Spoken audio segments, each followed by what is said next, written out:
शापित हवेली इस कहानी में हम एक प्राचीन और रहस्यमय हवेली की बात करेंगे जहां हर कदम डर और रहस्य से भरा है।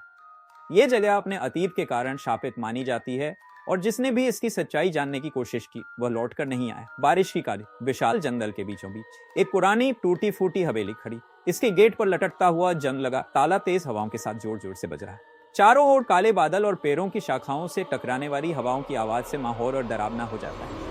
चार दोस्त अर्जुन, रिया, समीर और नेहा हवेली की ओर बढ़ते हैं। उनके चेहरे पर डर और रोमांच का मिश्रण है। अर्जुन गेट तोड़ता है और चारों अंदर प्रवेश करते हैं। जैसे ही वे हवेली के अंदर जाते हैं अजीब सी ठंडक उनके शरीर में दौड़ जाती है। एक दीवार पर लाल रंग से लिखा मिलता है, यहाँ से लौटने की कोशिश मत करना। हॉल में एक पुराना झूमर लटक रहा है जो हल्के से हिल रहा है जबकि वहाँ कोई हवा नहीं है। फर्श पर धूल की मोटी परत और कोने में एक टूटी हुई कुर्सी। एक कोने से किसी के चलने की आवाज आती है। रिया डर कर पीछे हटती है। समीर टॉर्च जलाता है लेकिन रोशनी झूमर तक पहुंचने से पहले ही बंद हो जाती है।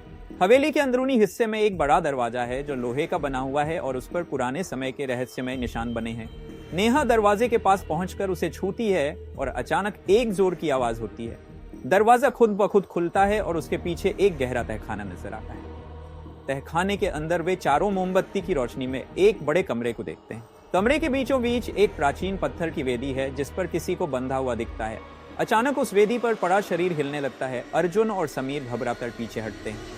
तहखाने में अचानक अंधेरा छा जाता है और एक प्रेतात्मा प्रकट होती है। वह चारों दोस्तों को अपनी भयानक आवाज में चेतावनी देती है, तुमने यहाँ आकर अपनी मौत बुला ली है। समीर डर के मारे बेहोश हो जाता है। प्रेतात्मा के चारों ओर एक अजीब लाल चमक होती है जो पूरे तहखाने को रोशन कर देती है। डर के मारे अर्जुन, रिया और नेहा समीर को उठाकर तहखाने से बाहर भागने की कोशिश करते हैं। हवेली के हर कोने से अजीब आवाज़ें आने लगती। गेट तक पहुंचने से पहले एक अदृश्य दीवार उन्हें रोक लेती है। हवेली का दरवाजा खुद बंद हो जाता है।